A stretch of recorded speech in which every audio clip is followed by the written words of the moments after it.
허디슨 테일러 선교사님의 자서전 7번째 시간입니다. 앞으로 7번째, 8번째 이 2번의 시간 정도 남아 있습니다.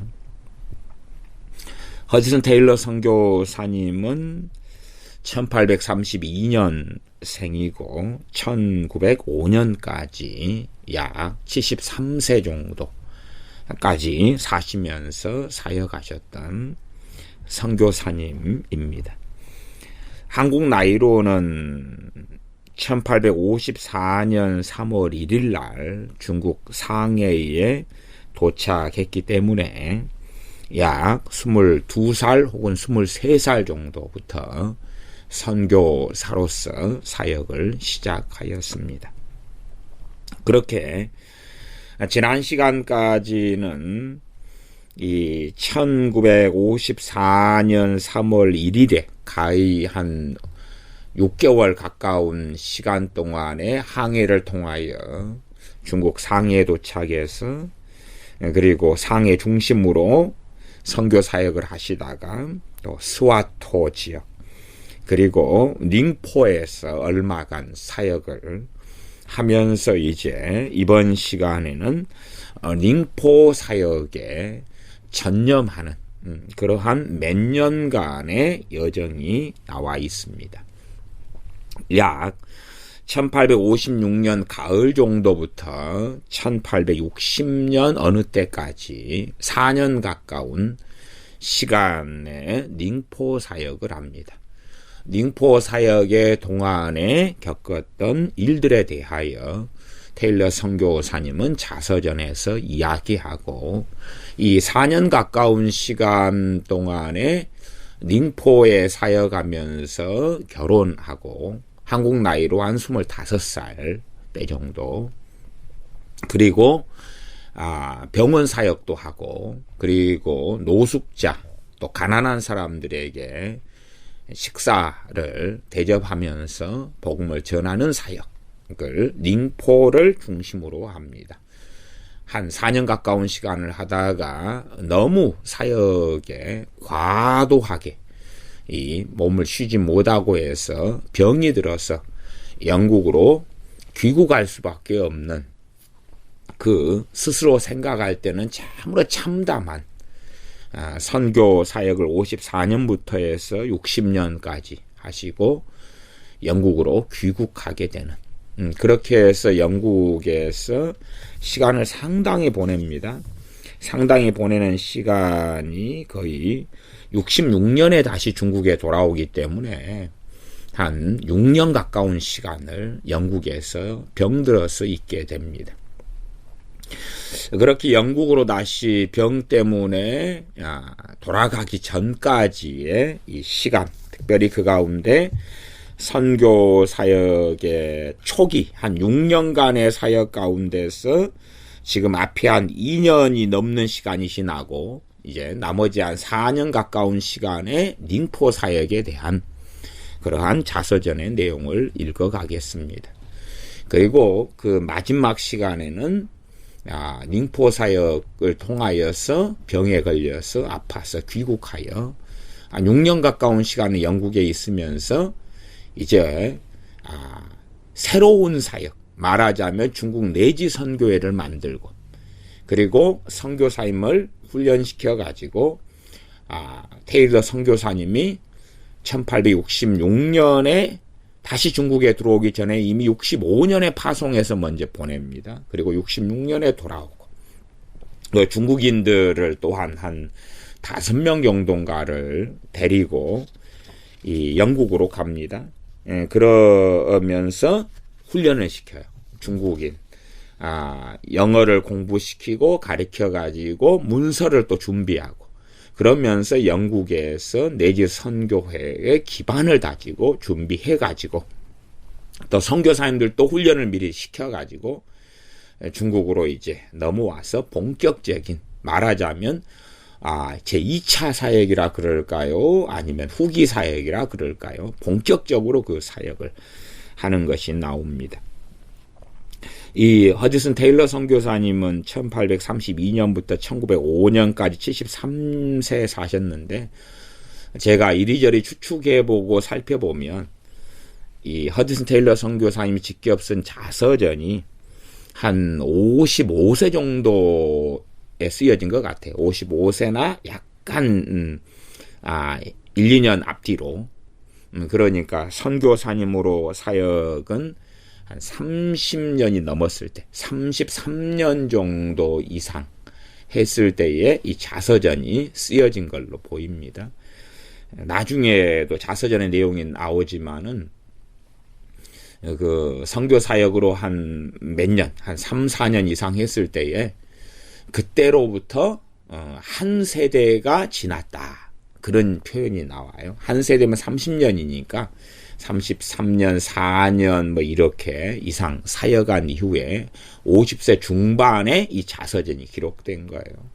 근데 우리가 아시다시피 50대 중반에 말하자면 한 35년 가까운 선교 사역을 하셨는데, 이 자서전의 중심의 내용은 초기 선교 사역의 몇 년이에요. 몇 년.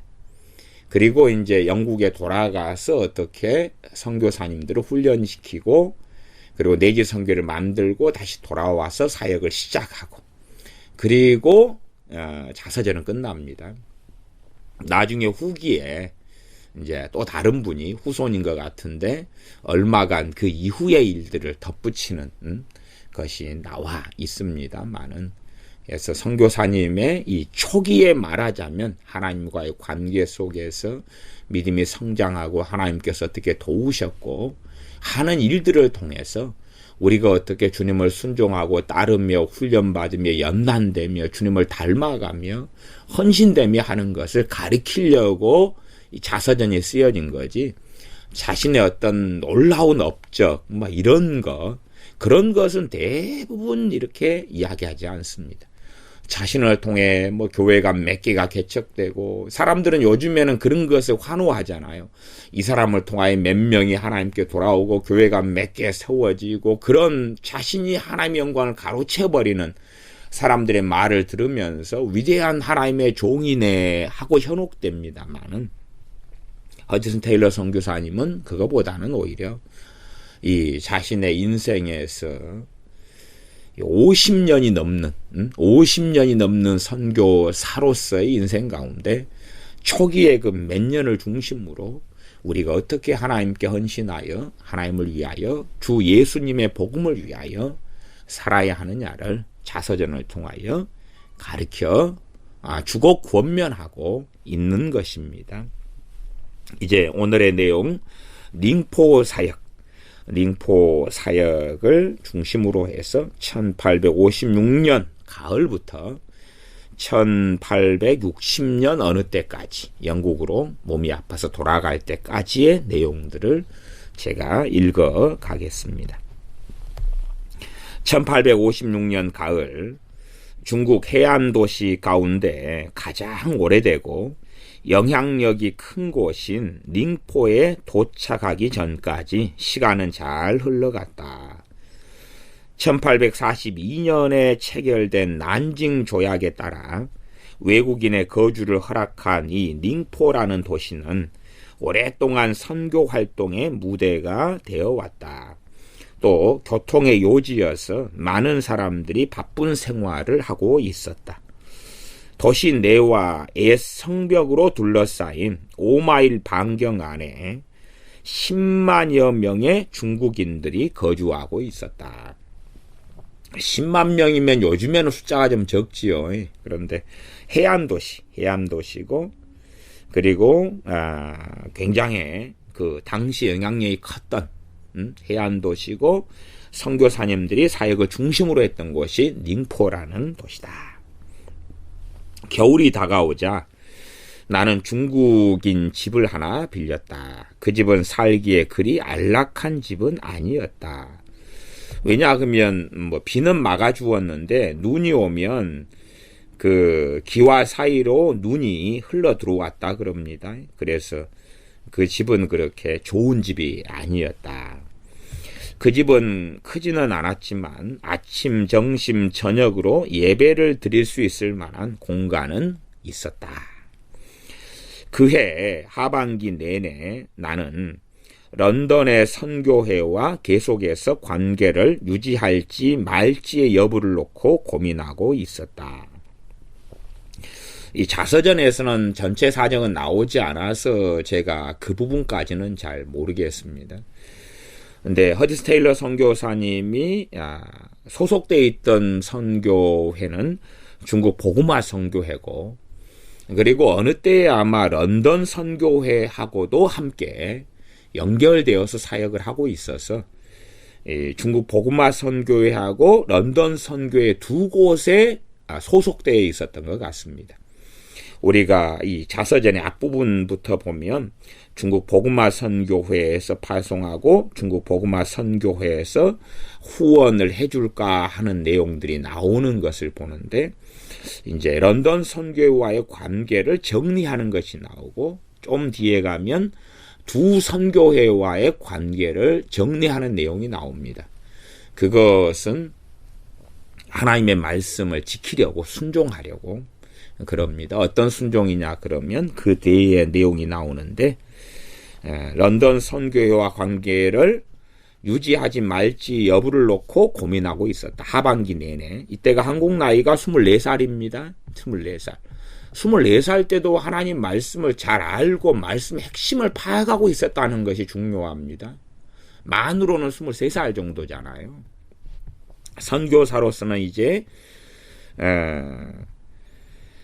54년이고 56년이니까 2년 반 이상, 또 영국에서부터 6개월 왔으면 3년 가까이 되는 시간 동안에 이 영적 성장과 믿음의 성장은 현 시대의 크리스찬들보다는 훨씬 더 앞서가는 것을 볼 수가 있습니다. 무엇 때문에 하반기 내내 1856년 24살의 하반기 내내 고민하냐 그러면, 이 런던 선교회가 물론 중국 복음화 선교회도 좀 뒤에 내용은 조금 나옵니다만은 비슷했을지도 모르겠습니다. 근데 런던 선교회는 많은 빚을 지고 있었습니다. 개인적으로 나는 빚을 지게 되는 것은 피해왔습니다. 꼼꼼하게 경제적인 계획을 세워서 내 봉급 안에서 생활하려고 노력해 왔습니다. 그동안 수입이 좀 있어서 생활하는 데는 별다른 어려움이 없었습니다. 하지만 선교회 자체가 빚을 지고 있었습니다. 나와 다른 선교사님들에게 보내는 후원금의 일부는 빌린 돈이었고, 나는 양심의 가책을 느껴 그 이듬해 선교회를 사직했습니다. 이에 따라 선교회와의 연락도 끊어졌습니다. 이게 선교회가 지금 하나님의 순수하게 공급하는 돈으로 허디슨 테일러 선교사님들에게 돈을 보내는 게 아니라, 인간적, 육신적으로 돈이 어떻게 생기지 않으니까 사람들에게 돈을 빌려가지고, 아무에게도 누구에게도 빚지지 말아라, 사랑의 빚 외에는 빚지지 말라는 말씀을 순종하지 않은 채 육신적으로 돈을 빌려가지고, 그래서 선교회가 빚을 계속 지고 있는 것이니까 허드슨 테일러 선교사님의 양심에는 이게 감당이 안 되는 거예요. 자기는 복음을 전하려고 선교회로부터 후원 받아서 복음을 전하는데 선교회는 그 돈을 빚내 가지고 하고 있으니까, 그래서 결국 상당한 시간을 고심하다가 이 런던 선교회를 이제 사임하게 됩니다. 이제 중국 복음화 선교에 대한 것은 좀 살짝 넘어가 버립니다. 그런 면이 있습니다. 내가 보기에 성경이 우리에게 주시는 가르침은 아주 자명한 것이었습니다. 누구에게도 빚지지 말라. 돈을 빌린다는 것은 적어도 내게 있어서는 성경의 가르침에 위배되는 일이었습니다. 그것은 하나님께서 주시지 않은 것을 인간의 자의적인 판단에 의해 얻으려고 하는 일인 것입니다. 제가 재정의 원칙 가운데 빚내지 말라고, 빚을 낼 수밖에 없는 상황에서는 하나님께 엎드려서 믿음으로 구하고 하나님께서 인도하시는 길을 걸어야 하는 그 재정의 원리에 대한 설교들도 해왔습니다. 우리 교회 교인들은 제가 빚을 정리하도록 수년 전부터 권고해 왔던 것을 기억하실 겁니다. 교인들 간의 연합을 위한다는 목적이 옳지 않은 방법을 정당화시켜 줄 수 있겠습니까? 혹은 전례나 관례가 있다는 이유만으로 잘못된 방법이 정당화될 수 있겠습니까? 성경 말씀이 내게 주는 가르침이 있다면 그것은 빚을 지지 말라는 가르침이었습니다. 선교회를 유지하는데 옛날부터 다 돈을 빌려가지고 온 것입니다. 이게 전례입니다. 관례입니다. 또 교인들이 연합돼서 하나 되기 위해서는 뭐 이런저런 방법들을 우리는 써왔던 겁니다. 육신적인 방법들을.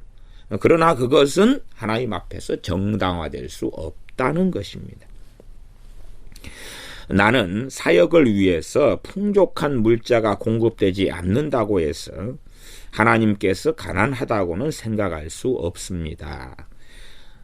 하나님을 위하여 사역을 하는데 자금이 부족하다 하더라도 그것은 하나님께서 그렇게 하신 것이 아니라고 나는 생각합니다. 믿음이 부족해서 그런 거죠. 믿음으로 구하지 않은 것이고요. 그래서 나는 내 양심을 따라서 그동안 내게 봉급을 지급해 왔던 선교회를 사임하고 관계를 끊었던 것입니다. 그래서 이것이 자서전의 내용이 약간 애매하게 되어 있습니다. 애매하게. 이것이 지금 런던 선교를 이야기하면서 중국 복음화 선교 이야기로 살짝 돌아가 버리니까 앞뒤 전후 관계가 자서전만으로는 다 이해하기는 어렵습니다. 이걸 이해하시는 가운데 들어주시면 좋겠습니다. 내 친구이자 동역자인 지금 앞에서 지금 존스 선교사님, 중국 복음화 선교회 같은 선교회 소속인 존스 선교사님과의 사역을 시작하는 것이 지난 회에 이야기가 좀 되었습니다. 내 친구이자 동역자인 중국 복음화 선교회의 존스 선교사님도 나와 똑같은 조치를 취해서 무척 기뻤습니다. 그리고 우리는 양쪽 선교회가 중국 복음화 선교회하고 런던 선교회지요. 양쪽 선교회 모두 우호적인 감정을 깨뜨리지 않은 채 사임할 수 있게 된 것에 대해서 마음속으로 깊은 감사를 드렸습니다. 그래서 이제 선교단체에 소속되지 않은 가운데 이제 말하자면 정기적인 후원을 받을 수 없는 상황 속에 기본적으로는 선교단체가 혹은 선교단체들이 빚을 내가지고 그래가지고 선교비를 보내오고 있는 문제지요. 이 문제 때문에 이제 선교사역에 있어서도 문제가 계속 되는 부분이 존재해 왔던 거다고도 볼 수 있습니다. 그래서 이 양쪽 선교회를 다 정리하고 그렇게 하면 1857년 정도, 57년 어느 때부터 이제 영국으로 귀국하는 1960년 어느 때까지 약 3년의 이런 시간 동안에는 선교회 소속이 아니라 정기적인 월급을 받을 수 없는 선교사로서 이제 정말 믿음으로써 하나님께 공급받는 그 길을 걷는 그 여정이 나와 있는 것이 오늘 시간의 내용들입니다. 비록 선교회 전체를 우리 생각에 따르도록 할 수는 없었지만 우리가 사임한 이후 선교사 몇 명이 우리 생각에 동조해 같은 길을 따랐다는 것을 알고는 무척 반가웠습니다. 이게 빚을 내가지고 선교회를 운영하는 그 프레임을 바꿀 수는 없었다는 이야기입니다. 그걸 권고하고 이야기했겠지요. 그러나 그런 믿음이 없는 사람들이 또 선교회 이사진이나 이런 사람들 그런 방식이 아니라 계속 빚을 내고 빚을 낸 다음에 이제 그것을 갚아나기 위해서는 인간적인 방법으로 후원을 요청하는 거죠, 사람들에게. 자, 우리가 빚내서 건물을 지어놨습니다. 빚내서 이렇게 하나님 일을 하고 있습니다. 얼마나 안타깝습니까? 얼른 돈을 내놓으십시오. 그런 방법이 우리나라에 너무 많이 쓰여져 왔던 겁니다. 뭐 이런 이야기까지 해서 상당히 죄송합니다만은 이번에 어디에 화재 사고로 29명이 돌아가셨는데 거기에는 목사님도 2분 계시고 권사님도 2분 계시고 교인들도 있고 그렇습니다. 그 가운데 안타까운 사연은 목사님 한 분은 개척교회 목사님이신데 거기에서 스포츠 센터에서 한 달간 일하시다가 그러다가 화재로 돌아가신 건데 일하신 이유는 뭐냐 그러면 초등학교 아이들을 데리고 베트남 단기 선교를 가는데 그 돈을 장만하기 위해서 그런 것입니다. 그 돈을 아이들에게 뭘 사주고 먹이고 그러면 초등학교 아이들 돌아가신 분에 대해서 말씀드리는 것이 미안합니다만은 좀 이해를 하셔야 됩니다. 초등학교 아이들이 무슨 3학년, 2학년, 4학년 이런 아이들이 무슨 선교를 갑니까? 믿음도 제대로 없는데 그 돈에 단기 선교를 베트남을 가기 위해서 그 돈을 장만하려고 목사님이 이 스포츠 센터에서 일하다가 화재로 돌아가셨는데 또 한 분은 이제 스포츠 센터 와서 이제 그걸 이용 시설을 이용하다가 또 돌아가시고 이게 사실은 이런 방법이 유감스럽게도 우리가 믿음으로 하나님 앞에 살아나가지 않는 일들 속에서 벌어지는 유감스러운 일들입니다. 참 안타까운 사실이지만 이런 것이 관례와 전례로서 인본적인 방법들이 계속 사용되는 것입니다. 물론 사도 바울처럼 텐트 메이커를 할 수 있어요. 그러나 그게 성령 인도하심이면 하나님께서 형통케 하시는 길 속에 들어가는 겁니다. 텐트 메이커를 하지 말란 이야기가 아니에요. 그렇게 할 수 있으면 해야죠. 택시 운전할 수 있으면 해라 그 말이죠. 그러나 그것이 하나님의 인도하심인가를 확인해야 되는 거예요. 어떨 때는 인도하심이 그럴 수 있으나 아닐 때는요.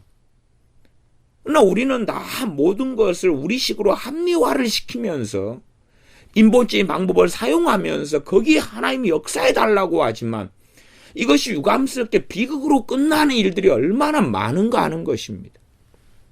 저도 선교단체에서 있고 또 선교로 몇 주씩 필리핀 같은 데 나가 있고 이런 게 하면서 선교단체에서 훈련받은 대로는 후원금을 모집하는 것입니다. 이게 참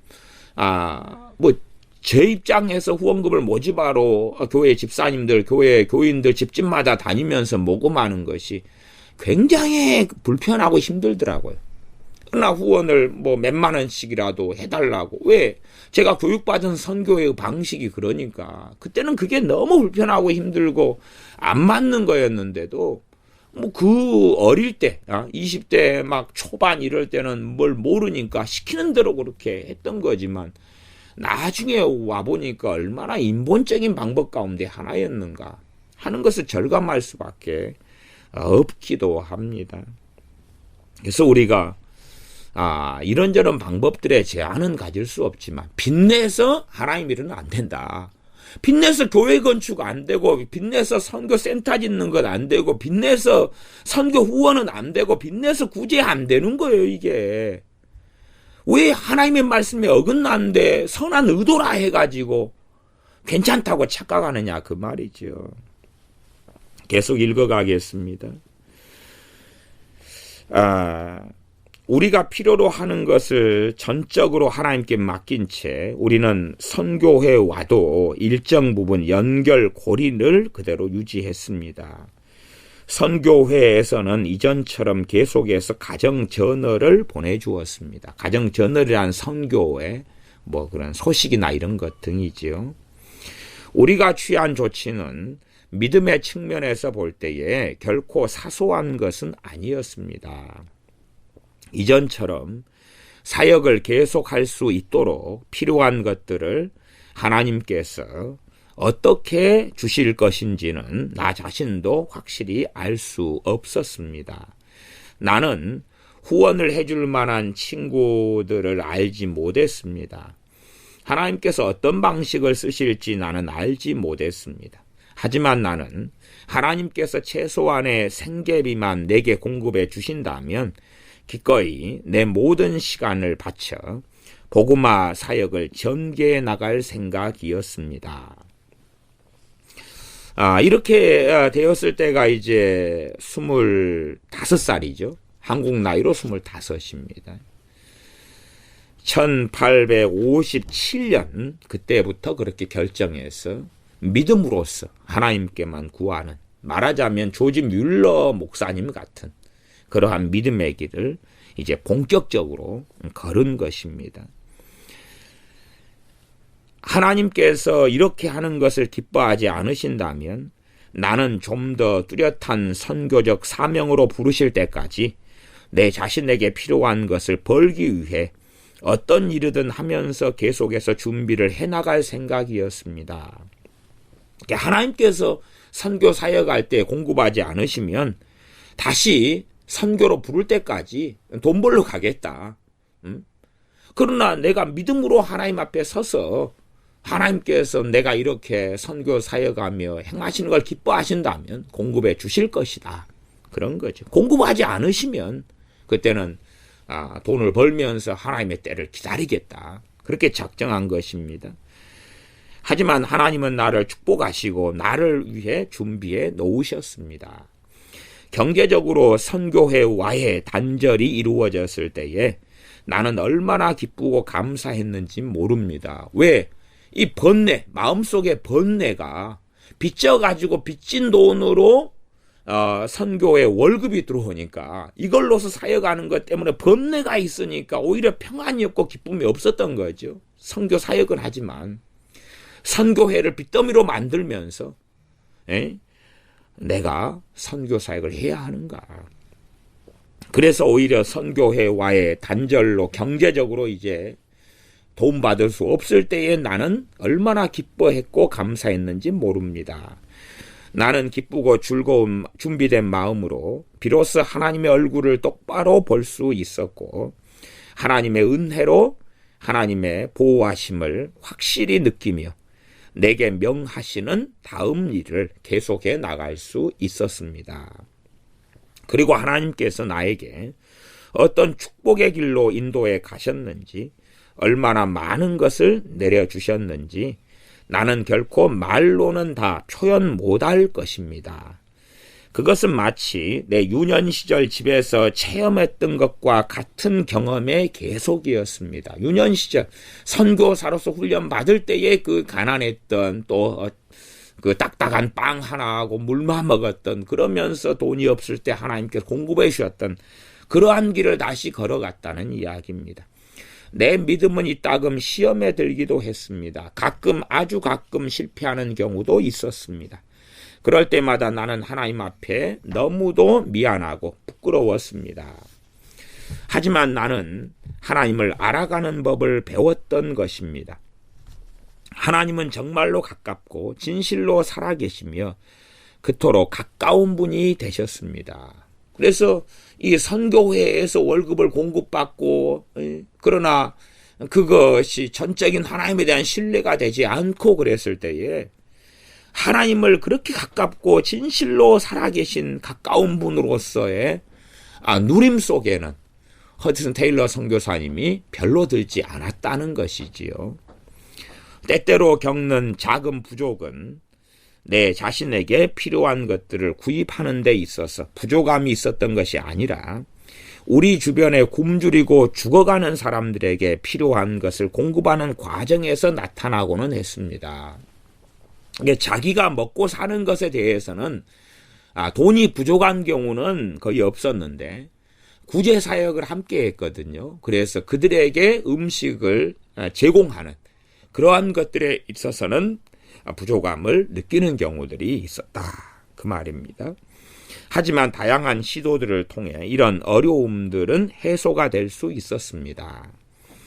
그리고 좀 더 깊이 들어가면 이러한 시도들을 통해서 더욱 풍성한 열매를 맺을 수 있었습니다. 하버갈 여사가 말하듯이 하나님을 안다는 것은 얼마나 반가운 일입니까?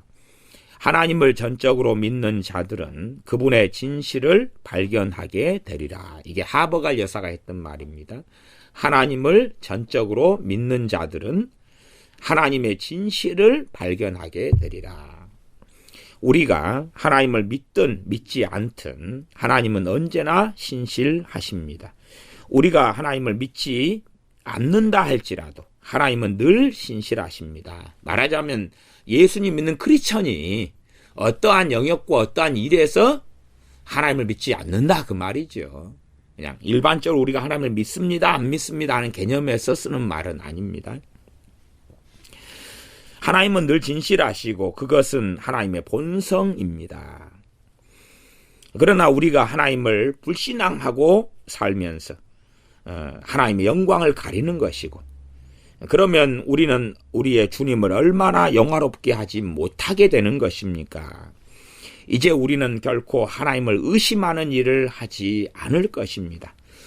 1857년은 힘든 한 해였습니다. 한국 나이로 25살. 이 해는 영국의 불명예스러운 광동 폭격으로 끝을 맺었고 2차 중국 전쟁이 시작된 해이기도 했습니다. 1857년에 2차 중국 전쟁이란 것은 2차 아편전쟁을 이야기합니다. 그리고 중국은 광동을 폭격하고 그랬습니다. 이것 때문에 이제 선교사님들의 사역에 심각한 문제가 벌어졌다 그 말이죠. 그 내용이 뒤에 나옵니다. 그래서 굉장히 힘든 한 해였습니다. 죽음의 위협 속에 살아갔던 해가 1857년이었다 그 말입니다. 무성한 소문이 떠돌았고 선교사들은 가는 곳마다 여러 가지 위험에 직면해야 했습니다. 닝포는 특별한 지역에 속했고 집중적인 기도의 힘을 힘입어 하나님의 특별한 보호를 받았습니다. 영국이 광동을 폭격했다는 소식이 닝포의 광동 사람들에게 전해지자 그들의 분노와 적대심은 끝없이 불타올랐고 곧바로 닝포의 외국인 거주지에 대한 파괴 행위가 벌어지기 시작했습니다. 지금 이 닝포는 광동 지역이 아니죠. 그러니까 닝포 안에가 누가 와서 살고 있는 겁니까? 광동 사람들이 살고 있어요. 그러니까 이건 외국인인 말하자면 영국이 우리 광동을 폭격했다는 소식을 닝포에 살고 있는 광동 사람들이 들으니까 이제 적개심이 불타오르고 분노가 불타오르고 그래서 외국인들에 대하여 죽이고 막 폭행을 하는 일들이 빈번하게 벌어지게 되었다는 이야기입니다. 이러한 일은 매주일 저녁 한 선교사님의 집에 모여서 저녁 예배를 드리던 외국인들 사이에서 제일 자주 화제에 오르는 소식이 되었고 여차하면 이곳을 떠날 생각으로 많은 사람들이 이곳에서의 일을 줄이거나 축소하고 있었습니다. 외국인들이 거기에 와서 뭐 상업도 하고 사업도 하고 무역업도 하고 그러지요. 선교사님들도 많이 있고 그런데 일을 줄이고 축소하고 떠날 준비를 했다 그 말입니다. 이러한 폭력 행위에 대해서 타오타이는 뭐냐 그러면 고관 대작 중에 하나인데 여기서 타오타이는 닝포 시장을 이야기합니다. 닝포 시장. 닝포에서 제일 높은 사람 타오타이. 이 타오타이 즉 닝포 시장의 처벌은 잘 이루어지지 않았으며 외국인에 대한 적대 행위를 막을 수 있을 만한 것은 별로 없었고 이 지역에서 외국인의 인권은 완전히 무시되고 있었습니다. 외국인이 보호받지 못했다 그 말이죠. 왜요? 제2차 중국전쟁이 벌어지고 영국이 광동을 폭격하고 등등 일이 벌어지니까 얼마 후에는 포르투갈 사람들에 대한 테러가 벌어져서 50에서 60명이 되는 사람들이 백주 대낮에 집단으로 학살당했습니다. 한 번은 유사한 음모에 관여하고 있던 한 중국인의 친구가 선교사 밑에서 일하고 있었습니다. 유사한 음모에 관여하고 있었다. 이 외국인들을 테러하고 이 선교사님을 테러하고 죽이려는 이 음모를 꾸미는 사람이 중국인이 있었는데 자기 친구가 하필이면 그 선교사님 밑에서 일을 하고 있었다 그 말이에요. 그 중국인은 친구의 안전이 걱정되어서 그 자신의 친구에게 선교사 밑에서 일하고 있는 그 친구에게 위험이 있을 거라고 경고하고 그 선교사님 곁에 빨리 떠나라고 요청을 했습니다. 그 중국인은 선교사님 밑에서 일하고 있던 그 선교사님 밑에 일하고 있던 중국인 하인은 자신의 선교사에게 그 이야기를 했고 그 공동체는 자신들에게 닥칠 위험을 미리 알고 피할 수 있었습니다. 상황의 심각함을 눈치챈 그들은 외부의 적을 가장 잘 방어할 수 있을 만한 교인의 집으로 모여서 하나님의 보호 아래 몸을 숨겼습니다. 바로 그때 우리는 하나님의 도우심을 바라며 기도하고 있었습니다. 하나님은 우리를 타오타이라고 불리는 타오타이는 아까 닝포 시장이다 그랬죠. 불리는 중국 세력자 밑에 한 하급 관리에게로 우리를 인도하셨습니다. 이게 이제 계속 외국인들에게 또 선교사님들에게 학살당하고 폭력이 있고 이러니까 가족들이나 다 피신시키고 선교사님들 자녀들 피해야 되는데 그 하급 관리에게 인도하셔서 그 집으로 모이게 되었던 것 같습니다. 우리는 그 하급 관리에게 그러한 중국인들의 테러 행위를 묵인하지 못하도록 강력하게 이야기했고 그 하급 관리는 자신의 상관인 타오타이 닝포 시장을 움직여서 다른 지역에 있던 외국인들을 무장한 군인들로 호위해서 이곳으로 데려오도록 조치를 취했습니다. 이곳이 아마 그 하급 관리인지 어디 피할 수 있는 어떤 곳이었던 모양입니다. 타오타이는 외국인들을 데려올 때에 자신은 테러 음모와 관련되어 있지 않다고 또 외국인들이 나중에 광동인에 대한 복수를 시도할 경우에도 그럴 것이라고 말했습니다. 타오타이는 광동인이나 외국인이나 동일한 정책으로 대할 것이라고 말했습니다. 최종적으로 타오타이는 광동인들을 모두 도시에서 내보내고 그들에 대한 어떠한 공격도 금지했습니다. 이제 광동인들이 테러를 중국인의 영국의 공격을 당했으니까 이 광동인들이 테러의 중심이 됐으니까 이 닝포 도시에서 광동인들을 추방하는 일을 결국은 하게 되었다는 이야기입니다. 1857년이 저물었을 때에 존슨 선교사와 나는 하나님께서 베풀어 주신 축복에 진정으로 감사를 드렸습니다. 이 굉장히 어려움 속에서 1857년을 보내었다는 이야기지요. 폭력, 많은 외국인들이 학살당해 죽어가는 것, 이 비참함, 잠들지 못하는 고통들을 보내면서 선교사역에 1857년의 해가 저물어갔다는 이야기입니다. 그 당시 어려움 속에서도 처음 주님께 신앙을 고백했던 일을 회상하면서 용기를 내었습니다.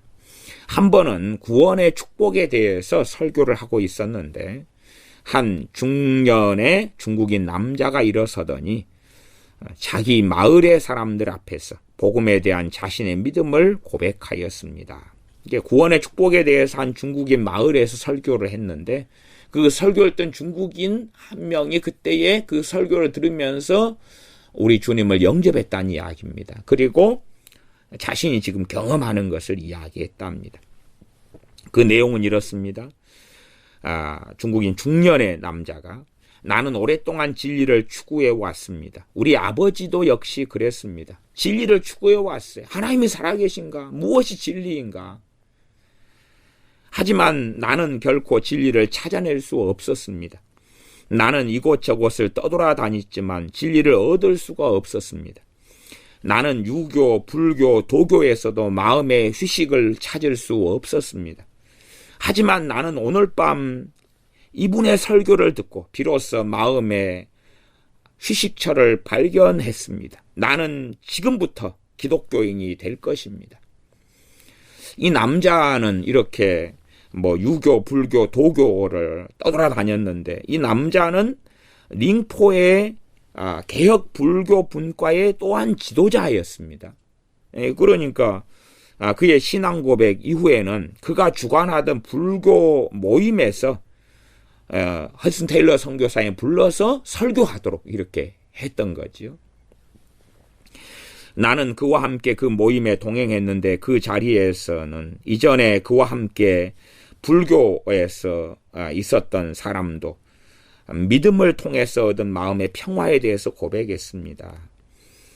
곧이어서 그의 이전 동료도 개종을 하고 세례를 받았습니다. 이게 자기가 불교의 지도자니까 그 지역에. 그래서 자기가 주님을 믿은 다음에 자기의 모임에 테일러 선교사에 불러서 말씀을 전하도록 해준 거죠. 얼마나 그것도 많은 그 위협을 감수하면서 했던 일이겠습니까? 이제는 그들 모두 주님 안에서 살아가고 있습니다. 이들은 이후로 오랫동안 자기 마을의 사람들을 찾아다니며 자신들이 발견한 마음의 기쁨에 대해서 설교했습니다. 개종한 지 며칠이 지났을 때에 이 중년의 중국인이죠. 불교의 지도자들, 링푸의 지도자 중에 한 명인 이분이 나에게 영국은 기독교가 들어온 지 얼마나 됐습니까? 라고 물었습니다. 그래서 수백 년이 넘었습니다. 그렇게 대답하니까 뭐라고요? 그는 놀라서 소리쳤습니다. 수백 년 동안 이렇게 놀라운 복음을 알고 있었으면서 이제야 우리에게 그것을 가르쳐주기 시작했단 말입니까? 우리 아버지는 지난 20년 동안 진실을 찾아 헤매다가 결국은 발견하지 못한 채 돌아가시고 말았습니다. 왜 좀 더 일찍 오시지 않았습니까? 물론 그것은 중국 사람들의 완악함 때문에 그렇죠. 복음의 문이 그래서 닫혀 있었던 것이죠. 그러나 이렇게 진리를 찾는 사람들에게 뒤늦게라도 하나님께서 다시 그의 종들을 보내셔서 진리를 듣게 하십니다. 왜 이 대한민국은 복음의 역사가 이렇게 사라졌느냐, 복음의 능력이 사라졌느냐 하면 또한 심지어는 크리스찬의 옷을 입었지만 진실한 기독교인들이 왜 이리 적은가 하면 진리를 찾는 사람들이 이제는 없어졌기 때문에 그렇습니다. 참으로 진리를 찾고 진리 안에서 하나님을 섬기고 진리를 위해서라면 자신의 모든 보화를 버릴 그 각오를 한 사람들이 없고 하나님을 이용하고 하나님이 살아계시다면 하나님을 조종하고 하나님을 오히려 지배하고 그럴 사람들은 많지만 진리를 찾아 하나님을 섬기고 하나님께 복종하고 하나님을 영화롭게 할 그런 진리를 찾는 사람들은 이 세대에는 거의 찾을 수 없게 되었기 때문에 복음의 능력이 말씀의 능력이 이 땅에는 이제는 거의 일어나지 않는 것입니다. 허황된 거짓 선지자들이 하는 무슨 환상, 계시, 뭐를 이야기한다 할지라도 그러나 그것은 말뿐이고 그 열매는 제대로 일어나지 않습니다. 그의 애처로운 질문을 받은 지 벌써 한 세대가 지나갔습니다. 그러니까 이때의 애처로운 질문이 1857년에 있었던 거죠. 한 세대면 30년이니까 제가 앞에 이 허슨 테일러 선교사님의 자서전이 쓰여졌을 때가 한 55세 때쯤이다 라고 제가 이것을 가지고 추정한 것입니다. 하지만 오늘도 똑같은 질문이 얼마나 계속해서 던져지고 있습니까? 지금도 2억 명 이상의 사람들이 구원의 소식을 듣지 못한 채 지상에서 사라지고 있습니다. 그러면 2억 명 이상은 기본적으로 당시에 그 중국 사람들의 인구 기준으로 하는 것일 것 같습니다. 지금 현재의 중국인의 인구가 13억 한 8천만 명 정도 됩니다. 그리고 지금은 이제 중국인 가운데 약 1억 명 가까이가 크리스찬입니다. 물론 뭐 그 안에는 이단 사이비들도 포함되어 있지만 그래도 일반적으로 분류되기에 한 9,720만 명 정도입니다. 그러니까 약 1억 명이죠.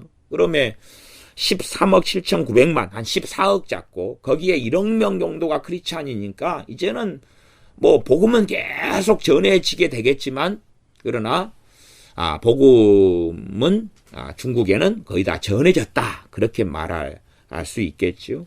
테일러 선교사님의 이런 사역들이 기반되어서 이렇게 중국인이 약 9,720만 명 정도가 크리스찬이 되는데 큰 기여를 한 것입니다.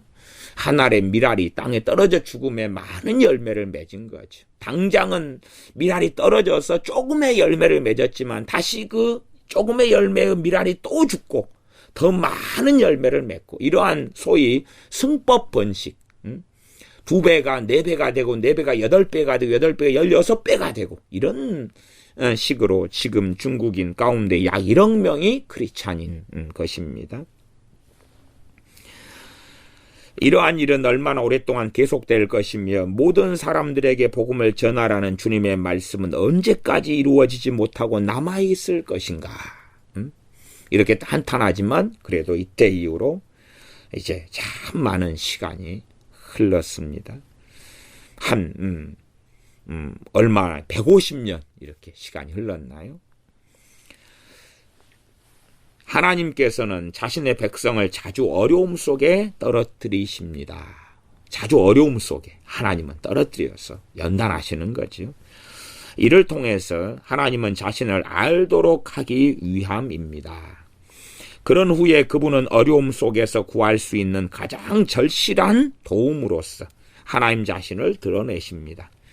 그러한 신실한 하나님의 드러내심은 참으로 우리의 마음을 기쁨으로 가득 차게 합니다. 시험의 긍정적인 측면을 우리는 조금밖에 보지 못합니다.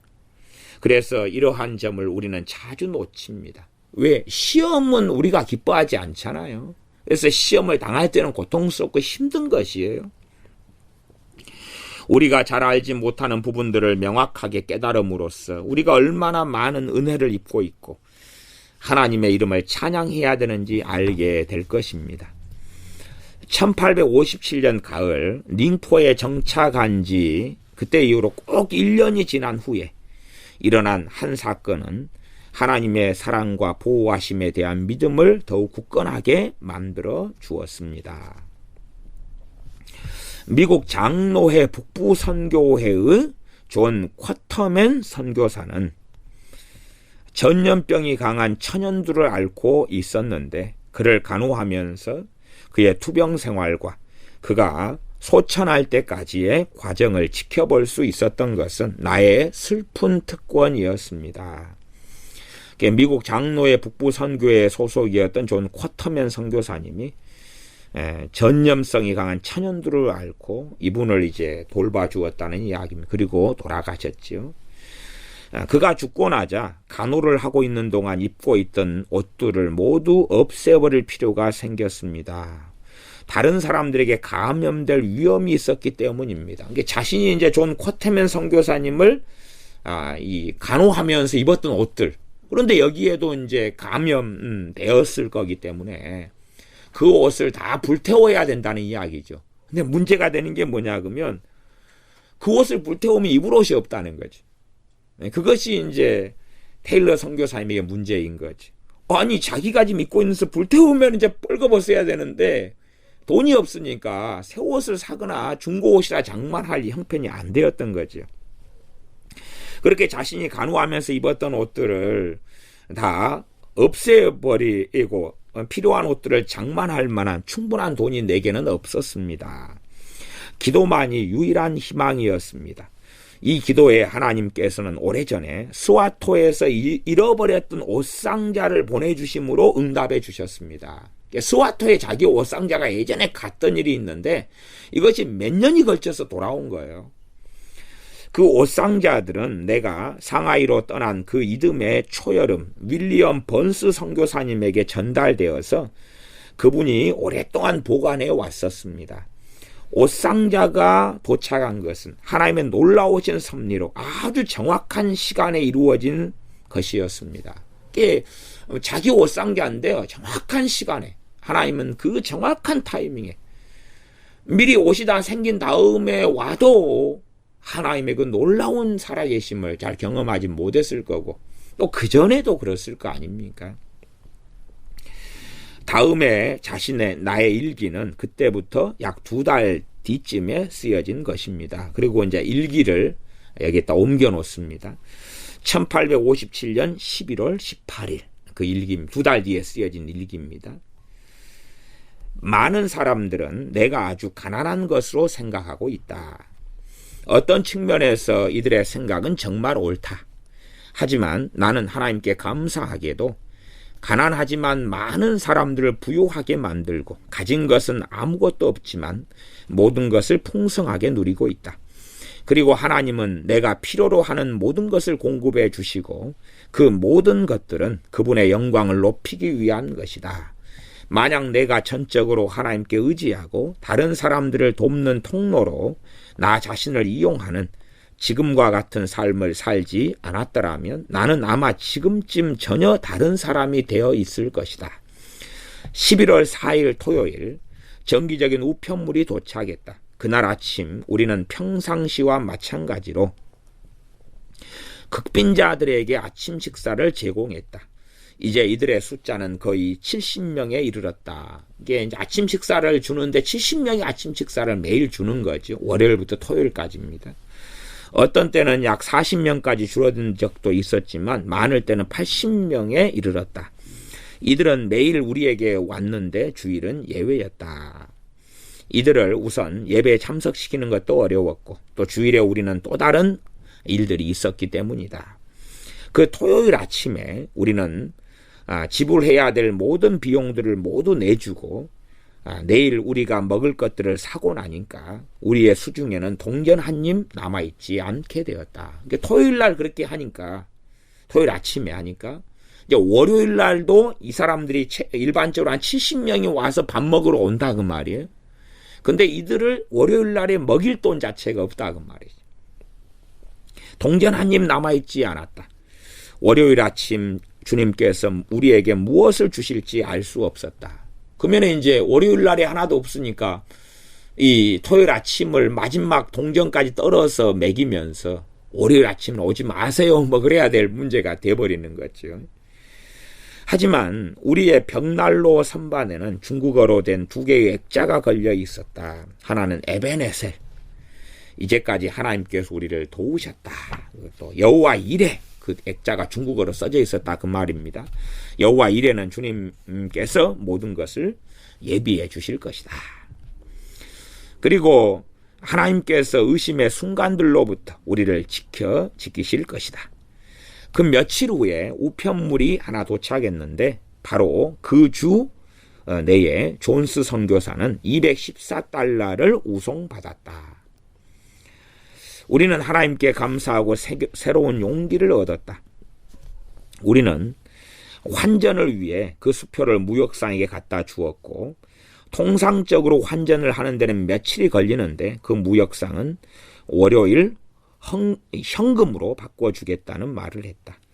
전액을 바꿔주지는 못했지만 전체 금액의 70%를 지불해 주었다. 모든 것이 잘 되었다. 그래서 월요일 아침에 극빈자들은 예전과 다름없이 아침 식사를 대접받을 수 있었다. 우리는 하나님께서 일해 주실 것을 믿었기 때문에 그들에게 오지 말라는 이야기를 하지 않았고 하나님께서는 틀림없이 약속을 지킬 수 있도록 해주셨던 것이다. 우리는 우리에게 필요한 것들뿐만 아니라 과부와 고아들, 시각장애인들과 청각장애인들 모두가 하나님으로부터 양식을 제공받는 것을 보며 감사의 눈물이 흐르는 것을 감출 수 없었다. 오 전능하신 주여, 그 이름이 찬송받으옵소서. 하나님의 선하심을 맛보아 알지어다. 오 주님을 경외할지라, 그 이름이 거룩하도다. 주님을 경외하는 자는 원하는 것이 없도다. 젊은 사자는 부족하고 굶주릴지라도 주님을 찾는 자는 부족함이 없으리로다.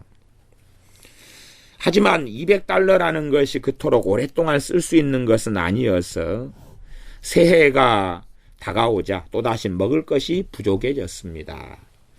결국 1858년 1월 6일 이제 새해가 되었죠. 허드 테일러 선교사님으로서는 한 26살 1월 25살이 되나요? 26살이 되죠. 26살 1월 6일 겨우 동전 한 입이 존스 선교사님과 내가 갖고 있는 돈의 전부였습니다. 동전 한 입, 1페니짜리 하나 남았다 그 말입니다. 둘이 이제 협력 사역을 했기 때문에 우리는 다시 한번 하나님의 자비로우신 도움의 손길을 요청했습니다. 아직 집에 있는 것들로는 미약하기는 하지만 아침 식사는 한 끼니 제공할 수는 있었습니다. 하지만 그 후로는 음식물도 또 재료를 살 돈도 우리에게는 없었습니다. 이게 어쨌든 이 초기 사역에서는 이 지역의 領토에 머물면서 구제의 음식을 먹이고 의료 사역을 하고 그리고 거기에 오는 사람들로 작은 몇십 명의 교회를 유지하고 이렇게 몇 년 동안 다 에너지를 소진했던 겁니다. 그러나 이제 병들어가지고 영국으로 가서 6년을 지내면서 중국 내지 선교를 만들고 본격적으로 이런 사역이 아니라 복음 중심의 사역으로 터닝하는 것을 볼 수가 있어요. 지금 어떤 면에서는 허슨 테일러 선교사님이 초기에 했던 이 사역, 하나의 갇혀져 있던 사역의 방식이 보통 한국 선교사님들이나 또 지금 현재의 전 세계 선교사님들 사역 방식이 되어버리는 모습이죠. 그러나 사도행전의 사도 바울과 같이 복음 중심의 사역을 하는, 물론 이 방법이 다 잘못됐다는 건 아닙니다. 그러나 우리가 사실은 상당히 고심을 해봐야 될 그러한 문제가 되기도 합니다. 이런 어떤 사역의 방식이 당시에 전통적인 사역의 방식이었던 거죠. 구제하고 먹을 걸 주고 구제하고 그리고 구제하는 걸 통하여 그 복음의 방편으로 쓰고 또 의료 사역을 하고 거기에 또 어마어마한 그 의료 사역 때문에 허슨 테일러 선교사님이 이제 병들어가지고 아파버린 겁니다. 감당할 수 없게 돼버린 거예요. 그에 대한 천문학적인 자금이 필요하고요. 그 이야기도 조금 있다가 나옵니다. 그래서 우리는 이제 하나님께 일용할 양식을 달라고 기도할 수밖에 없었습니다. 그러면서 내다 팔 것이 뭐가 있는가를 이제 찾았어요. 내다 팔 것. 그러나 내다 팔 것이 없는 거예요. 그리고 이리저리 따져보니까 내다 팔 만한 것이 무쇠로 만든 난로 하나 있었던 거예요. 무쇠로 만든 난로 하나. 그러나 난로는 필요하잖아요. 그러니까 난방 시스템이 안 되니까 난로에다가 불을 피워서 사는데 난로를 팔아버릴 수는 없는 거니까 어떻게 할까 그러다가 이 두 선교사님이 후원자를 찾아서 나가야 되겠다. 그리고 이제 집 밖에 나간 거예요. 우리 도와줄 사람을 찾으러 나간 거예요. 그래서 강으로 가서 강에 있는 다리를 건너가지고 가려는데 그때 강 다리가 뜬 다리답니다. 물에 떠 있다가 이것이 이제 뜬 다리가 이쪽 저쪽으로 가는 모양이에요. 그런 방식으로 떠 있다가 저쪽 건너편으로 이쪽 건너편으로. 근데 뜬 다리를 통해서 강에 건너가서 후원자한테 도움을 요청하려고 후원자라는 게 아마 외국인 그 서양인들 사업자들이나 이런 사람들 있잖아요. 혹은 좀 경제로 풍족한 선교사님들 될 수가 있겠죠. 그랬는데 하나님은 우리의 길을 막으셨습니다. 왜? 뜬 다리가 밤이 되어서 강 건너편에 가가지고 강을 건너갈 수 없어서 돌아올 수밖에 없었습니다. 배를 이용해서 건너가는 방법이 있는데 요금이 한 사람당 200원씩이었는데 우리가 갖고 있는 돈이 100원 뿐이었기 때문에 발걸음을 돌릴 수밖에 없었습니다. 그러면 돌아오려면 최소 200원, 돌아올 때까지는 400원이 필요한데 100원밖에 없었다는 이야기죠. 우리는 하나님께서 개입하시기를 기다릴 수밖에 없었습니다. 집에 도착해 보니 존스 선교사 부인은 아이들과 함께 친구 집으로 저녁 식사하러 나가고 없었습니다. 이게 다 떨어지고 없는데 존스 선교사님은 부인은 애들과 함께 얻어먹으러 갈 수 있었던 거죠. 초대를 받아서. 식사 약속은 며칠 전에 이루어진 것이었습니다. 물론 존스 선교사님도 그 초대 속에 포함되어 있었지만 그는 나 혼자만 남겨두고 갈 수가 없어가지고 초대에 응하지 않았습니다. 그래서 우리는 함께 부엌에 가서 무엇이 먹을 거가 있는가 뒤적거렸는데 아무것도 안 남아 있었는데 딱 하나 작은 코코아 봉지가 하나 있었답니다. 그래서 뜨거운 물과 함께 두 명이 코코아 물을 타먹어서 조금 기운을 회복하였고 그리고 우리는 그 이후에 눈물로 우리의 어려운 처지를 하나님께 호소했습니다. 하나님께서 우리의 기도를 들으셨고 그 어려움으로부터 우리를 구해 주셨습니다. 우리가 무릎을 꿇고 있던 그 시각에 후원금이 들어와 있는 우편물이 영국에서부터 날아 들어왔던 것입니다.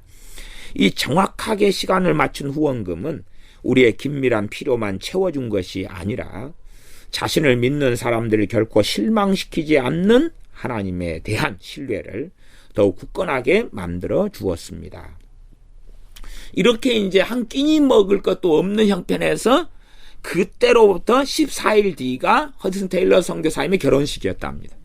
그러니까 참 이것도 자기 지금 한 끼니도 먹을 수 없는 이 형편에서 결혼을 하는 거죠. 결혼 날이 14일 뒤에. 그 다음에 내용이 나옵니다. 그리고 그 이전에 약속되었던 나의 결혼식은 이날로부터 정확히 14일 뒤에 치러졌던 것입니다. 그 이후로 계속되는 시간들 속에서 우리의 믿음은 이따금 시험에 빠졌고 때때로 심각한 지경에 빠지기도 했지만 하나님과의 약속은 항상 지켜졌고 필요로 하는 모든 것은 항상 채워 주셨습니다. 아마도 결혼보다 더 확실하게 하나님의 축복을 실현시켜 준 것은 없었을 것입니다. 좋은 아내를 구하는 자는 하나님의 축복을 받은 자입니다. 나의 사랑하는 아내는 내게 소중한 선물 그 이상의 것이었습니다. 하나님은 그녀와 함께하는 12년 동안 그녀를 통해 다른 많은 사람들에게 축복을 내려주셨습니다. 12년 동안 12년 후에 이제 돌아가십니다. 젊은 나이로. 허드슨 테일러 선교사님의 아내가 약 한 32살 뭐 이럴 때 돌아가십니다. 허드슨 테일러 선교사님하고는 한 6살 차이 났던 것 같습니다. 그러니까 한 25세 결혼했으면 19, 26이면 우리나라 나이 20살 이렇게 결혼했을 때입니다. 그래서 그 아내에 대한 이야기가 그 다음 내용에 좀 나와 있습니다. 아내는 자신을 사랑해준 여러 사람들과 중국을 위해 많은 것을 베풀어 주었습니다. 그녀의 삶은 자기 아내에 대한 이야기입니다. 하나님의 왕국을 건설하기 위한 선교 사역과 같이 연관되었습니다. 이제 그 자기 아내의 아버지가 중국 선교사님입니다. 근데 일찍 돌아가셨어요. 선교 사역 하시다가. 이렇게 자기가 아내와 결혼했을 때는 장인어른을 본 적이 없죠. 그 전에 돌아가셔서. 내 아내의 아버지는 사무엘 다이어 선교사님이었고 이분은 극동지방에서 활동하던 런던 선교회의 초기 선교사님 가운데 한 분이었습니다.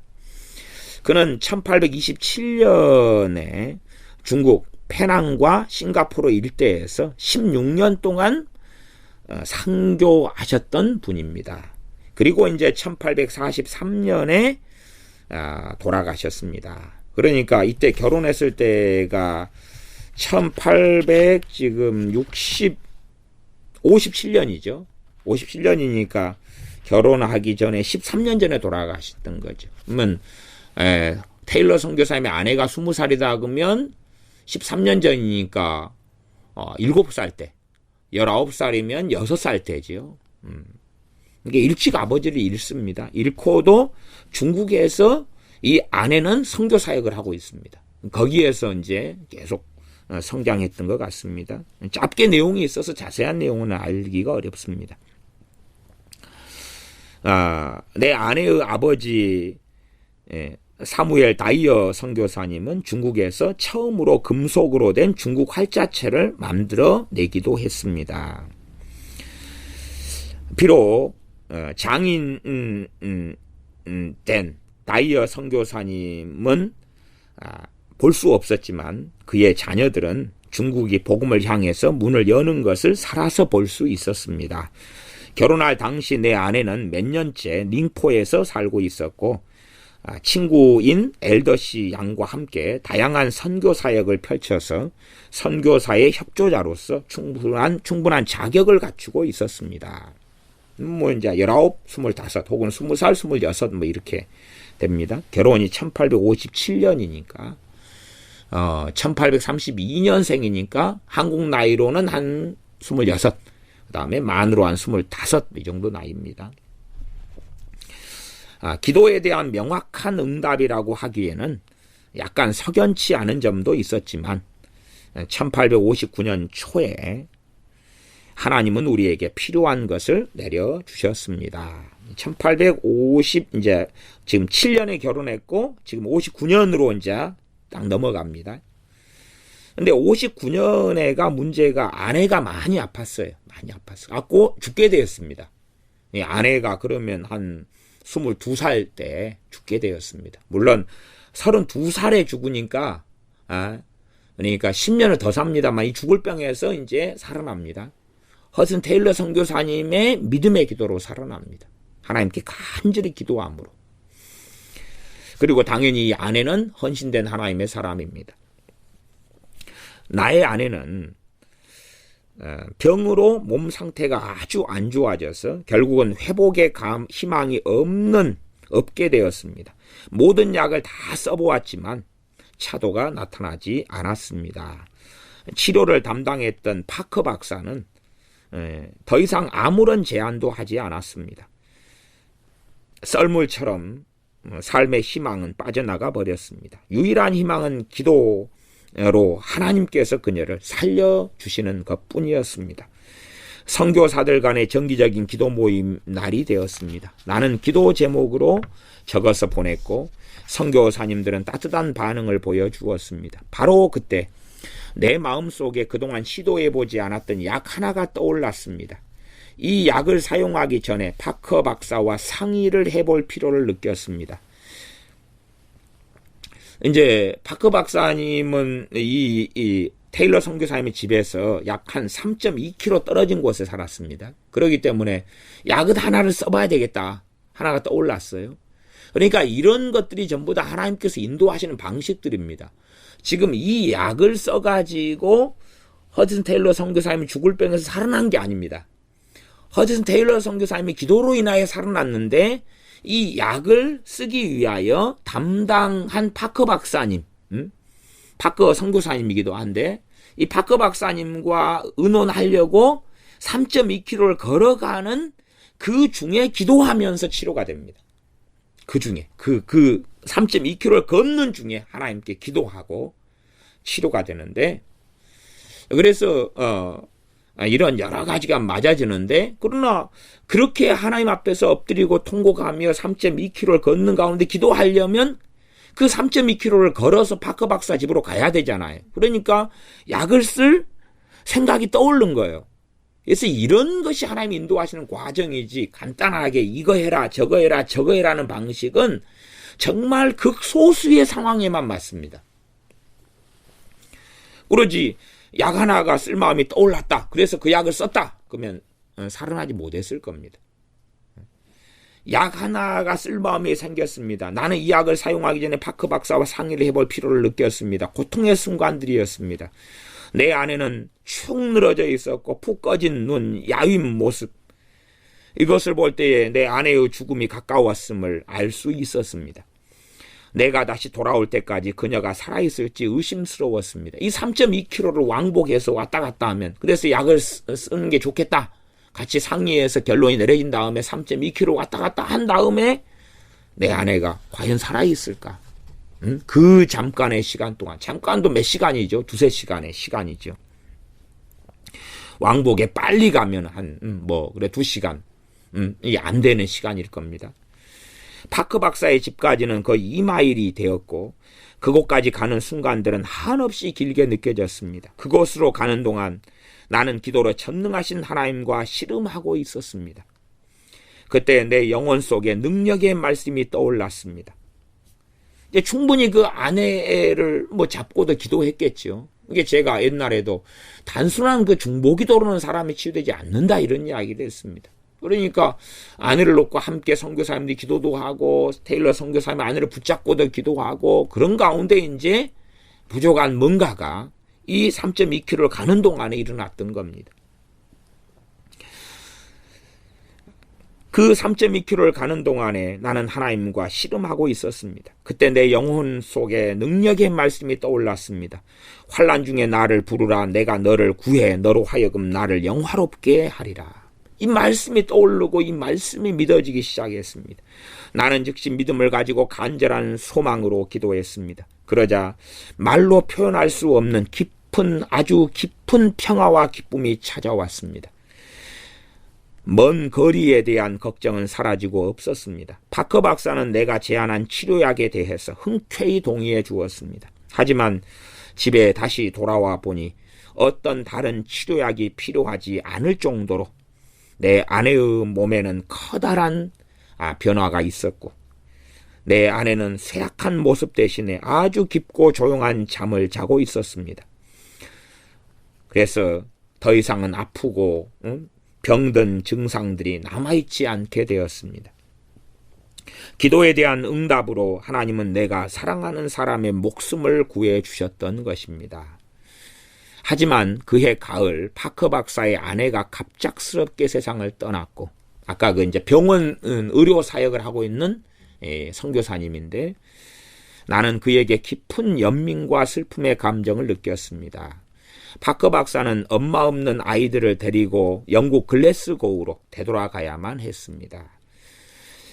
이제 병원 사역을 했는데 이것 때문에 병원을 학교 협력 사역했죠. 의사 훈련을 받아가지고 의료 훈련을 받아서 테일러 선교사님이 왔었죠. 그래서 그동안 그가 혼자서 운영해 왔던 닝포의 선교 병원을 대신해서 맡아줄 사람이 필요하게 되었고, 파커 박사는 나에게 시약소를 포함해 병원을 맡아줄 것을 요청했습니다. 며칠 동안 하나님의 응답을 기다린 끝에 나는 병원 일과 시약소 일을 맡기로 했습니다. 이것이 합력하여 선을 이루어가는 과정입니다. 그래가지고 이제 영국으로 귀국할 수밖에 없도록 병이 들어버립니다. 이 병원과 시약소 일을 이제 같이 감당하기 위해서는 하나님의 절실한 도움이 필요했습니다. 병원을 운영하는 데 필요한 자금은 해외 의사 지원금으로 제공되었습니다. 이것은 이제 파커 박사에게 지원된 거니까 이 해외 의사 지원금으로 파커 박사가 선교 병원을 했는 건데, 파커 박사가 사임함으로 이 기금은 받을 수 없었습니다. 하지만 주님의 이름으로 구하는 것은 무엇이든지 이루어지리라고 말씀하시지 않았던가요? 먼저 하나님의 나라를 구하고 그 의를 먼저 구하면 나머지 모든 것은 우리에게 더해지리라고 말씀하시지 않았던가요? 병원 일을 맡게 되기 8일 전까지만 해도 영국에 있던 나의 친구가 이 선교 병원을 돕는 일에 참여하게 될 것이라고는 꿈에도 생각하지 못했습니다. 하지만 하나님께서는 이미 필요를 알고 계셨고 거기에 필요한 자금이 이미 준비되어 있었습니다. 그 당시 외래 환자는 상당히 많았지만 병원에 입원해 있던 환자는 50명이 채 되지 않았습니다. 그 중에 30침상은 무료 환자였고 그 보호자들을 위해서 제공되었습니다. 그리고 많은 수의 아편 중독자들이 병을 치료하는 동안에 입원해 있었습니다. 원하는 환자는 모두 무료로 의료 혜택을 받았고 외래 환자들을 위해서도 필요한 의약품이 지급되었습니다. 그렇기 때문에 천문학적인 경비가 필요한 거예요. 그래서 하루에 필요로 하는 병원 경비는 상당액에 달했습니다. 거기에 현지인 의무 요원들도 상당수 필요했습니다. 그러니까 이 병원 침상 자체가 많았고 거기에 지금 있는 환자 수만 30개 침상회가 있는 거고 이번에는 환자가 50명은 안 됐어도 30명이 넘고 외래 환자들이 많고 아편 중독자들이 많고 그러니까 재정이 얼마나 많이 필요하고 거기에 돕는 사람들이 많이 필요하니까 그대로 월급을 줘야 되잖아요. 이런 문제가 이제 터져버리는 거죠. 파커 박사가 병원을 나에게 넘겼을 때에 그달 동안 병원을 유지하고 봉급을 줄 수 있을 만큼의 돈은 함께 주었습니다. 봉급을 제대로 지불할 수 없게 되자 파커 박사의 현지인 스태프들은 사직을 했습니다. 그래서 나는 우리의 작은 교회 신도들에게 어려운 상황을 설명했고 그 중에 일부가 나를 돕기로 자원했습니다. 작은 교회 교인들이 이렇게 선교하고 전도하면서 중국인부터 시작해가지고 몇십 명이 모여서 예배를 드리는 작은 교회가 되었지요. 이게 중국인들만 해가지고 한 30-40명 정도 참여하는 작은 교회 목회를 하고 있었던 것입니다. 네, 그들이 일부가 돕기로 했다. 이들 역시 나처럼 모든 것을 주님께 의지하며 이 선교 병원의 일을 하기로 했습니다. 그들과 나는 하나님께서 하나님의 방식으로 우리에게 필요한 것을 주실 때까지 계속해서 기다렸습니다. 날이 흐를수록 돈은 바닥이 났고 지원자들도 점차 지쳐갔습니다. 그러니까 돈이 바닥이 났으니까 이제 어떻게 먹고 살 길이 없어지는 거고, 이 병원도 의약품이 필요하고 또한 환자들 치료하고 이래야 되는데 사역자들이 많이 필요하고 동역자들이 많고, 그런데 어떻게 먹고 살 길이 서로 없어진 겁니다. 그럴 즈음에 영국에 있던 친구로부터 50파운드짜리 수표가 든 편지가 도착했습니다. 편지에 따르면 그 친구의 아버지가 최근 돌아가셔서 재산을 상속받게 되었다는 겁니다. 상속받은 재산을 자기 개인의 사유물로 하고 싶지 않았던 그 친구는 그 돈을 하나님의 일을 위해 사용하고 싶어 했습니다. 그는 그 돈을 보내면서 필요한 곳에 써달라고 부탁했습니다. 또 그 돈의 사용을 전적으로 내게 맡겼고 하나님의 인도를 따라 사용처를 정하라고 말했습니다. 그리고 마지막으로 사용처를 자신에게 알려주고 혹시 더 필요하지 않은지 자신에게 알려달라 했습니다.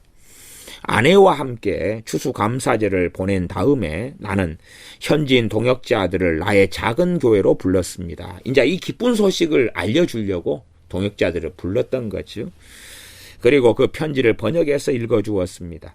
그 편지를 읽고 얼마나 기뻐했는지는 굳이 말할 필요가 없을 겁니다.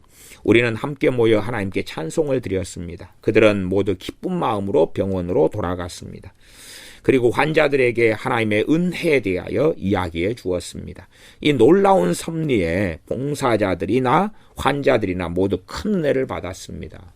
그 환자들도 무료로 이제 유료로 하는 환자들도 좀 있지만은 대부분 무료인데 병원을 유지할 돈이 없어지니까 이 환자들이 오갈 데가 없어지는 거죠. 이런 어려움이죠. 그래서 이 일을 통해서 이제 간증을 한 것입니다.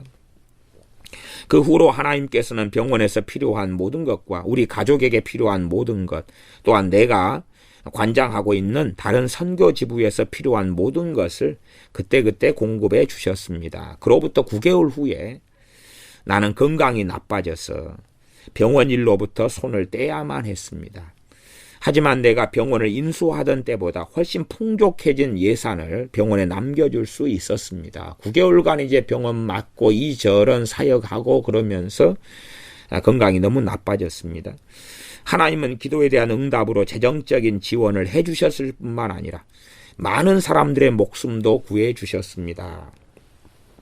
그래서 이 선교 사역에 9개월 동안의 병원 사역을 통하여 기적적인 치료들이 많이 일어났다 그 말입니다.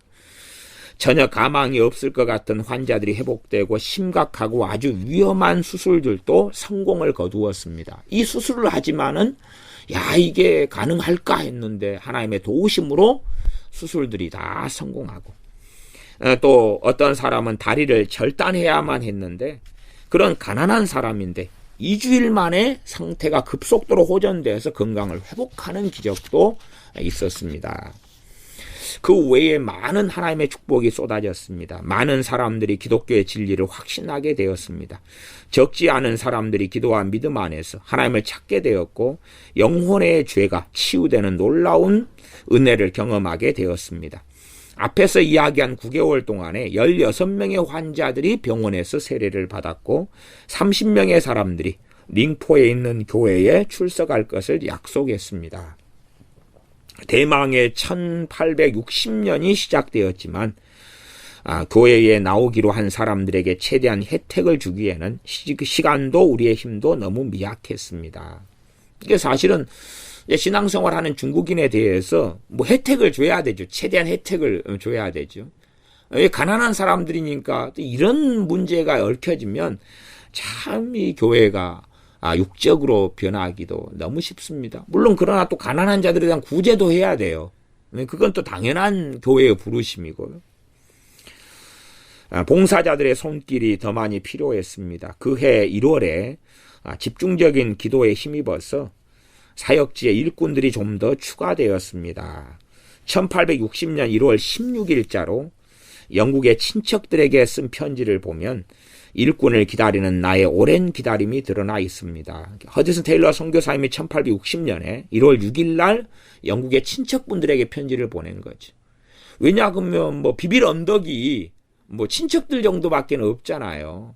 친척들이 선교의 동역자들이 될 수밖에 없는 거죠. 편지 내용은 이렇습니다. 중국에서 하나님을 섬길 정직하고 헌신된 젊은이가 좀 없을까요?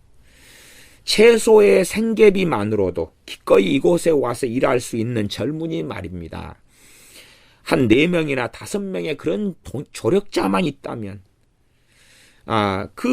그들은 6개월이면 중국인에게 설교를 할 수 있을 겁니다. 6개월이면 그 중국어를 모르는 사람이 와가지고 설교할 수 있을 정도로 만들 수 있는 시스템이 가능하다 그 말이죠. 그런 교육을 이제 테일러 선교사님은 이 1860년 1월 달에는 가능했던 거지요. 1860년이면은 1856년 3월 1일에 왔으니까 거의 이제 6년이 지나는 그런 때지요. 기도에 대한 응답으로 자신들이 필요로 하는 것들은 공급받을 수 있을 거라고 믿습니다. 이게 이제 이 젊은이들이 최소한의 생계만으로 이제 오고 기도에서 응답받으면서 6개월이면 설교하고 이런 조력자 4명 아니면 5명이 필요하다. 그 편지를 보냈다 그 말이죠. 하지만 우리를 도와주러 오는 젊은이는 아무도 없었습니다. 파커 박사가 없는 동안 병원을 운영하며 받은 정신적인, 육체적인 스트레스와 나의 다른 선교 업무로 인해서 계속되는 피로감으로 나의 건강은 급속히 악화되었고 영국으로 되돌아가야 하는 것은 아닐까 하는 심각한 질문까지 제기될 수밖에 없었습니다. 이게 병원 일을 하는데 운영해야 되는 정신적, 육체적, 몸도 굉장히 고단하고 환자들이 많으니까 문제는 넉넉한 재정이 없으니까 기도하고 고심하고 기적적으로 응답받지만 9개월밖에 안 되지만 응답받지만 그럼에도 불구하고 사실은 그것이 너무 극심한 스트레스를 가져오는 거죠. 커가는 교회와 사역들은 나를 필요로 하고 있었고 하나님을 사랑하는 우리들로서는 그러한 일은 결코 작은 시험이 아니었습니다. 교인들을 놔두고 이제 영국으로 돌아갈 수가 있는가 하는 거죠. 그러나 건강은 너무 악화되고 그러나 이 건강이 악화된 것을 믿음의 기도로는 어떻게 치유가 안 되는 거죠. 왜? 테일러 선교사님은 또 다른 새로운 이제 사역을 위하여 영국으로 돌아가는 것이 하나님의 섭리상 필요했기 때문에 그렇죠. 필요한데 여기서 믿음의 기도로 몸이 고쳐져 버리면 어떻게 되겠어요? 그러니까 우리가 이런 것을 고린도 후서에 사도 바울에게 있는 육체의 가시 사탄의 사자 내 은혜가 내게 족하도다 그리고 안 고쳐주시죠. 그런 것이 어떤 과정 속에서 필요하다 그런 이야기입니다. 최근에 세워진 교회에는 30명에서 40명의 중국인 신자들이 출석하고 있었습니다. 출석률도 좋았고 교인들 간의 교제도 마음이 오갈 만큼 따뜻한 것이어서 교회의 미래는 아주 밝았습니다. 하지만 결국 계속되는 병마의 공격에 쓰러지고 말아서 유일한 회복 가능성은 영국으로 되돌아가서 따뜻한 기후 속에 머무는 것뿐이었습니다. 이게 몸이 이제 춥고 너무 덥고 이 기후가 그러니까 견디기가 어려운 거죠. 몸이 따뜻한 곳에서 몸을 해야지만 회복이 되는 그런 것입니다. 당시로서는 아주 고통스러운 일이었습니다. 하지만 먼저 뜻을 세운 후에 자신이 할 수 있는 모든 것을 다 하라는 말씀대로 하나님의 자비로운 보살핌을 구하는 것이 유일한 대안이었습니다. 하나님께 이 교인들을 맡기고 영국으로 떠나는 거지요. 또한 자신의 사역을 맡기고 떠나는 거죠. 육적이 되면 나 아니면 안 된다 그렇게 될 수밖에 없잖아요. 하나님께서는 도움을 통해서 자신을 드러내 주셨습니다. 친구 버거에게 편지를 썼습니다. 편지 내용은 이렇습니다. 문서 사역을 도와줄 젊은 중국인 형제들을 함께 데리고 간다네.